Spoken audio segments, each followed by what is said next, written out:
So today I want to interact with a book I've been wanting to discuss for some time, but I kept putting it off for a while, dealing with other topics. First, I should give an introduction since this is an author most people regretfully will not be familiar with. I discovered his work from reading the footnotes of an often cited work of Simon Greenleaf. His book was the testimony of the evangelist examined by the rule of evidence administered in the court of justice, which was originally published in 1846. Greenleaf's work is frequently referenced by apologists today, and he is also expressed to have converted to Christianity after having critically examined the evidence that led him to write that book.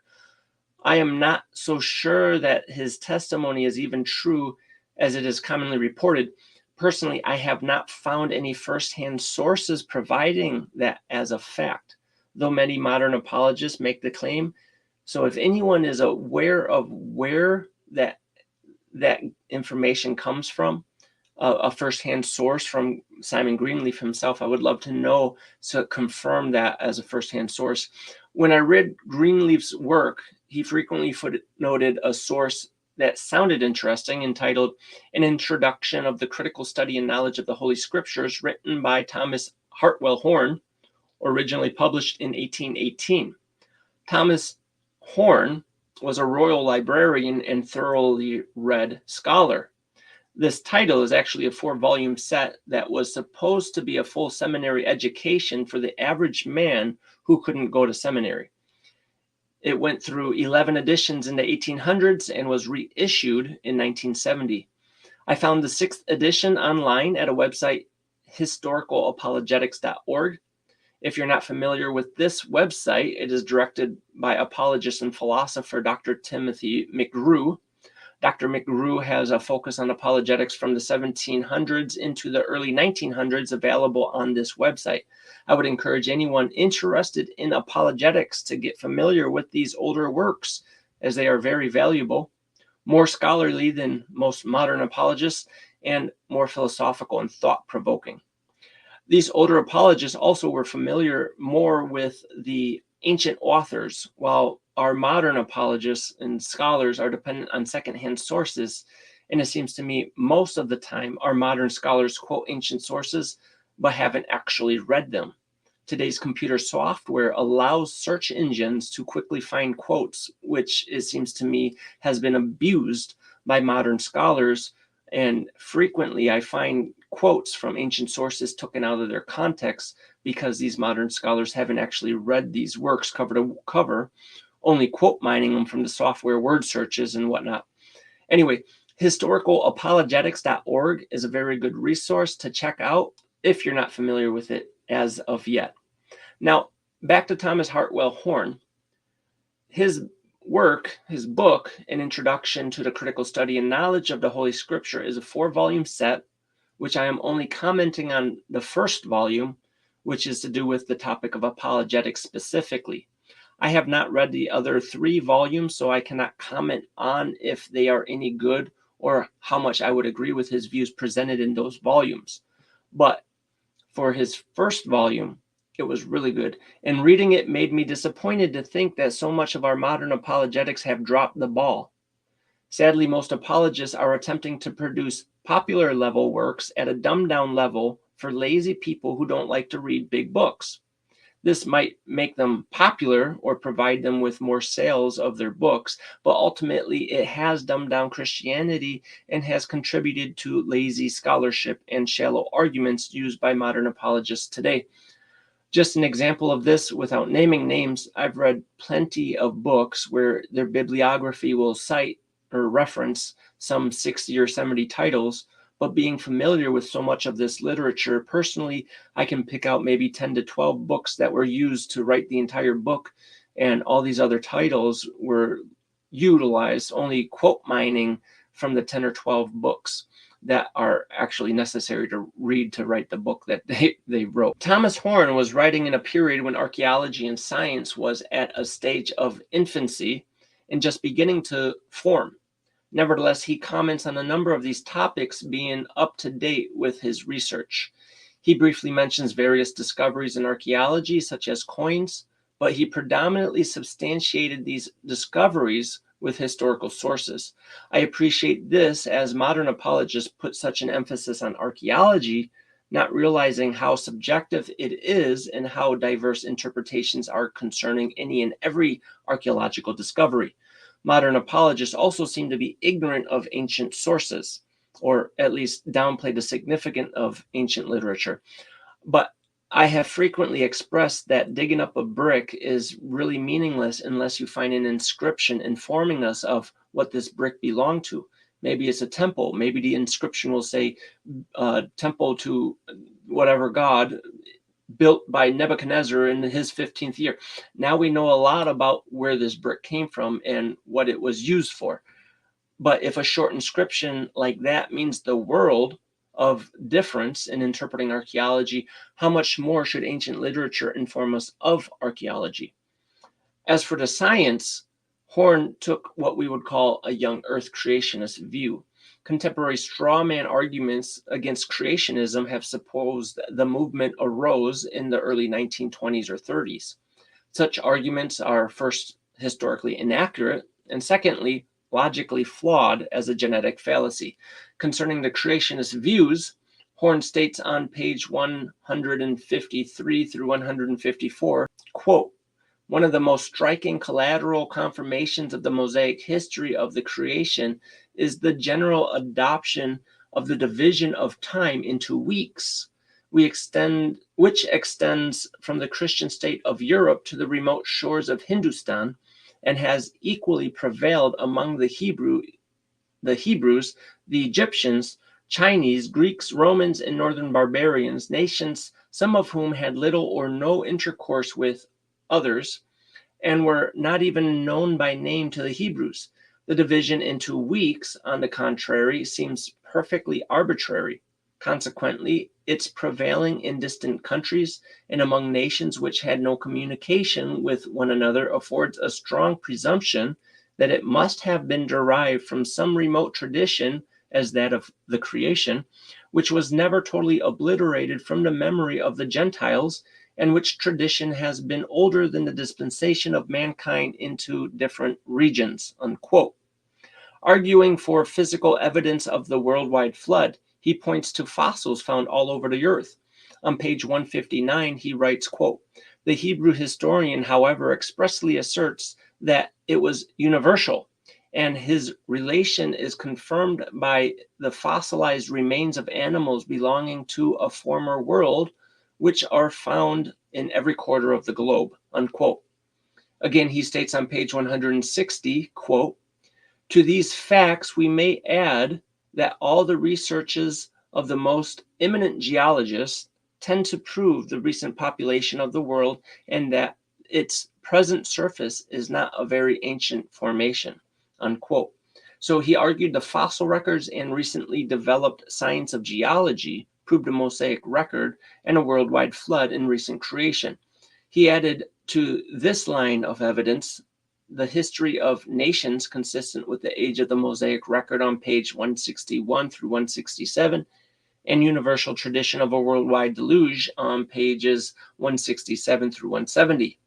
Some of his arguments may surprise our modern readers who are used to contemporary apologists who have followed the current fads of liberal scholarship. For example, Horne, as was common in the past, argued for the Matthean priority. That is, the Gospel of Matthew was the first written. Yet today it is practically universally agreed that Mark was the first. Even conservative scholars follow this perspective and seem to not even realize that they're breaking away from all historical sources and evidence to follow liberal schools of thought to claim Mark was the first written. He wrote on page 268 in a footnote, quote, "The Gospel of Matthew, it is generally agreed, was written in AD 37 or 38, that is, only 4 or 5 years after the resurrection of Christ, at which time multitudes were living who would doubtless have refuted his statements if they could," unquote. He also expressed his view of inspiration by the mode of dictation, which was also a historical view until recent times, which modern scholarship has been influenced by liberalism. On page 218, he says, quote, That the scriptures were actually dictated by inspiration may be inferred both from reasonableness and from the necessity of the thing, unquote. He logically added to this view of inspiration the preservation of scriptures, contrary to modern apologists that are so corrupted by liberal studies of textual criticism. On page 439, he writes, quote, as the wonderful harmony and connection of all the parts of scriptures cannot rationally be ascribed to any other cause than their being all dictated by the same spirit of wisdom and foreknowledge, so also is their astonishing and, we may say, miraculous preservation, a strong instance at God's providential care, a constant sanction and confirmation of the truth contained in them, continued by him without intermission in all ages of the church, unquote. Modern apologists would never claim the Bible was miraculously preserved. They seem to view the only valid argument are grounded in naturalistic presuppositions. This is the same logic, or maybe I should say the lack thereof, that has caused modern scholarship to adapt theistic evolutionary views. Modern apologetics have rejected the worldview that the Bible reveals and have adopted a worldview the Bible rejects to argue that the Bible should be trusted. If a modern apologist does not endorse the worldview of the Bible to argue for its accuracy, why would they think anyone would be convinced to believe the biblical worldview when it is presented as unworthy for constructing an argument in defense of it? On a few occasions, he argued for the evidence of the longevity of the lifetime for the patriarchs. One particular argument he constructed is worth mentioning because I don't recall ever seeing it in any other author, at least as he expressed it in his way.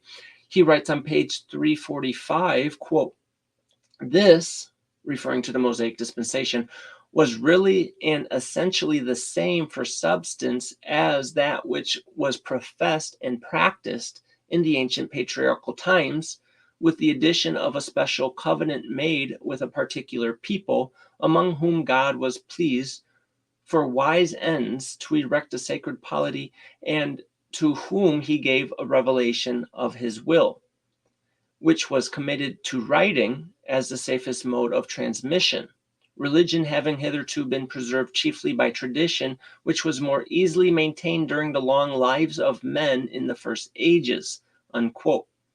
This is an interesting point. God did not need to provide written scriptures in earlier ages, since the longevity of lives of the patriarchs allowed them to be preserved faithfully for a long period of time through oral tradition. Abraham and Isaac and Jacob all received direct revelation from God, as did Joseph. In Genesis 50, verse 23, it states Joseph saw Ephraim's children of the third generation. Moses was in the lineage of Joseph's brother Levi, and from Levi to Moses, we find the genealogy with Levi, Kohath, Amram, and Moses. So Moses is only 3 generations after Levi, Joseph's brother, which implies it was possible that Moses personally knew Joseph and therefore could have been personally aware of his commandment to bring his bones out of Egypt, as Joseph commanded in Genesis 50, verse 25, and Moses did just that according to Exodus 13, verse 19. The line of oral tradition could exist unbroken from Joseph to Moses, and after Moses began the use of writing to preserve the scripture. Now, since I recently published my book about the Quran, I'm not a Muslim because I read the Quran, it is worth repeating what Thomas Horne's view of the Quran was. On page 352, he wrote, quote, there is nothing in the Quran which affects the feelings, nothing which elevates the imaginations, nothing that enlightens the understanding, nothing which improves the heart. It contains no beautiful narratives, no proverbs of wisdom or axioms of morality. It is a chaos of detached sentences and a mass of dull tautology, unquote. I would, in general, agree with this assessment. He developed a good discussion for the moral argument. On page 376 through 381, he compared the morals of the Mosaic law and the pagan neighbors surrounding Israel. On page 445, he writes, quote, The female sex, which is degraded and maltreated in modern heathen nations, as it was among many of the ancient pagan nations, is elevated wherever the gospel has spread to the rank in society to which it is so justly entitled, and the civil, moral, and religious conditions of women has been proportionably improved, unquote. On page 446, he relates, quote, further, the harshness of parental authority has been restrained, and the barbarous practice of depriving of life weak, deformed, or helpless children, which was sanctioned by the law of many states, has been abolished, and hospitals have been instituted for preservation of deserted children. And what was then deemed a wise political expedient to rid the state of useless and troublesome members is now justly considered punished as the most atrocious of crimes, unquote. Now, the political view he condemns here is exactly what the Nazi Party promoted in the early stages before it initiated its final solution of exterminating the Jews. If Germany was a Christian nation in the days of Hitler, it would have never had accepted the Nazi Party to begin with. General Apologetics has historically emphasized a few main points, such as prophecy, miracles, as a testimony to Christ's claims, as well as the resurrection. Concerning miracles, he refutes David Hume through pages 230 through 34. He wrote on page 235, quote, furthermore, the miracles of Moses and Jesus Christ were wrought in support of revelations which opposed all the religious systems, prejudices, and superstitions of the age. This circumstance alone sets them in point of authority infinitely above the pagan prodigies recorded by ancient writers, as well as the pretended miracles of the Romish Church, unquote. He references a number of early church fathers who argued for Christ's miracles and cited his opponents that accused him of magic on page 249, as well as on page 252 through 253. But on page 251, Horne notes that most of Christ's miracles were done around the Lake of Galilee, which Josephus recorded a population for that region to be 15,000 souls, citing Jewish Wars, Book 3, Chapter 3, Paragraph 2. Horne dwells at length with prophecy as evidence for the Bible as inspired by God. He said on page 220, quote, miracles and prophecies, therefore, are the two grand criteria on which most stress is laid in the scriptures. Prophecies are the language of inspiration, and miracles are the operation of that divine agency by which the prophet is influenced, unquote. He mentioned heathen oracles, which are ambiguous compared to the specified prophecies of the Bible on page 302 through 303, and he identifies how the heathen oracles were difficult and expensive to inquire at on page 301 and 302. He obviously held a literal interpretation as the only way to understand prophecy, and for this reason he expected Israel as a nation to be restored in the near future, as he discussed it on page 309. On page 329 through 330, he mentions how Israel remained through the centuries as a distinct people group, which would ultimately allow Israel to be restored as a distinct culture and nation. Remember, he lived from 1780 to 1862, and Israel didn't become a modern nation until 1948. He also pointed to the common messianic prophecies fulfilled by Christ on page 319 through 324. Horne presented a number of good arguments for the resurrection of Christ. I found the most unique from Horne was the comment he made in relation to the messianic prophecy of Christ, which he wrote on page 345. Quote, had the body of Jews been converted to Christianity, they might have been supposed to conspire with the Christians in forging and corrupting the prophecies relating to the Messiah. But now their infidelity cuts off all cavils and suspicions of that kind and makes their testimony, like that of sworn enemies, the more favorable and more unquestionable, unquote. This was unique because usually apologists argue for evidence of the resurrection because of the large number of Jews who converted in the early days of Christianity.